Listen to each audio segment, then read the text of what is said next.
So here we have the Seat Alhambra automatic, that's the DSG gearbox on a 66 plate. I'm going to start off by showing you around the outside of the car, then we'll hop in and run through some controls on the inside. But from the outside you can see that it's a 5-door car with alloy wheels. Those rear doors on this car are electronically sliding, and you can do that off of the key. So I've just pressed the button there and you can see that's open for us. We're going to start off inside the boot and then work our way around the rest of the car from there. The tailgate on this car is also electronic. You can open that by pressing the button on the side of the key just here, or the button on the tailgate itself. As we approach the back of the car, you'll see we have reversing sensors. This car's also got a reversing camera. Plenty of boot space as well. At the moment it's in its kind of 5-seat configuration. As you can see, it comes with this vinyl boot liner. Underneath that are the 2 rear seats that you would fold up to make it a 7-seater. Okay, so we're just going to work our way back round to the front of the car. As well as the doors opening remotely from the key, they can also close as well, as you can see. Now that we've done a full circle of the car, you can see it's in excellent condition the whole way round.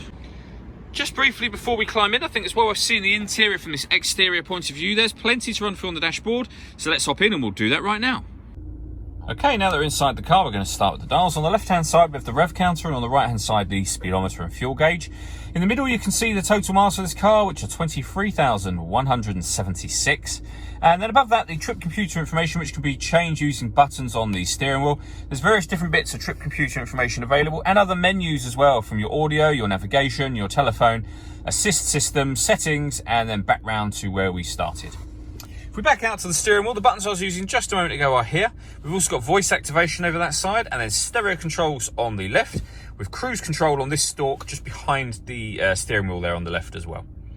Over in the centre, we have the touchscreen for the car. So we have satellite navigation, it's accessed just there.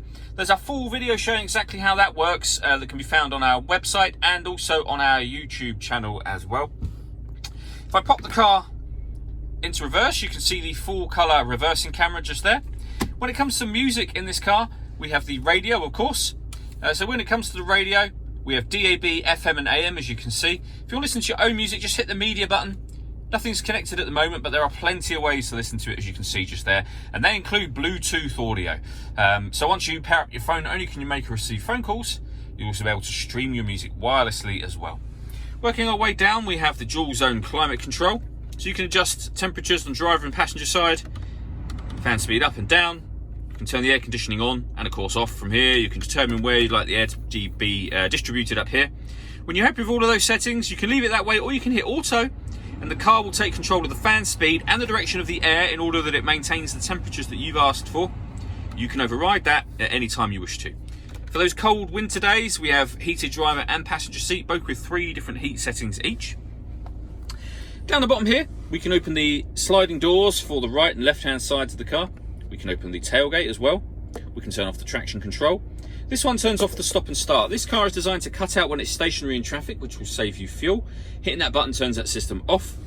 You can turn on or off the parking sensors from here, and that one will reset the tyre pressure on the car. So once you've reset once you set the tyre pressure, or change the tyre pressure, hit that button to reset that as your new level. That way, if any of the tyres lose any pressure from that point onwards, it will warn you.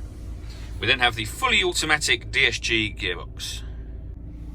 The last thing I wanted to talk about is the panoramic glass roof on this car. So you can see the sun blind is closed at the moment. There's a button up here that will open that, and that will open all the way to the back of the middle row of seats.